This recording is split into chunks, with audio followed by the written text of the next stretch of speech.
The Great Ocean Road is as well known as it is stunning, and it runs a full 243 k's from Torquay to Allansford in Victoria. Now there's a bit to this story, so let's go and check it out. Peter, the Great Ocean Road, one of Australia's most iconic drives. What's the history of it? It was originally designed back in 1912 to open up the southwest of Victoria and provide proper transportation. And then when the soldiers returned from World War I, it was seen as a chance to repatriate them and give them work. So over 3,000 returned servicemen worked on the construction of the road. Mate, so some of the skills that these guys picked up over in the war were actually used in building the road, weren't they? They started by lowering themselves over the top of the cliffs with a rope around their waist, and then they had to literally dig in footholds, create a little pad that they could stand on, and then start cutting into the cliff. Drive, determination, and just hard slog were probably the skills most utilised in the construction of the road. And right here at the Lawn Info Centre is where you can really get a glimpse into just how hard these diggers worked, all part of the Great Ocean Road story.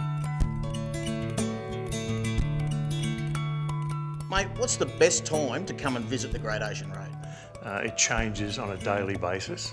The sea one day is completely different to the sea the next. So it's an all year round destination as far as we're concerned. My one tip would be to slow down, take your time, don't try and do the Great Ocean Road in one day.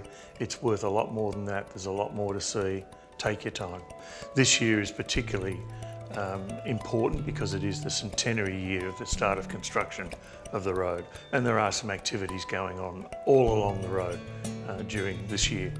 In doing the research for the centenary projects for this year, you get a real appreciation of the work that the diggers did, the circumstances under which they were housed and working, and it was always the intention that this section of the road be named the Anzacs Highway. It is the longest war memorial in the world, and it was to be recognised in that way. We would like to see it formally gazetted as the Anzacs Highway to recognise the work that the diggers did. Well, I reckon that's not too much to ask. To put themselves back into those shoes again and start using those explosives and rappelling down the cliffs, you know, I think there would have been some times there that would have been pretty tense for those guys. But you know what, in hindsight, maybe it was exactly what they needed to ease them back into living in Australia and doing something for their mates at home. So keep your eyes peeled for centenary celebrations, leave yourself time to enjoy the sights and the drive, and pop in and have a look at the Great Ocean Road story in Lawn.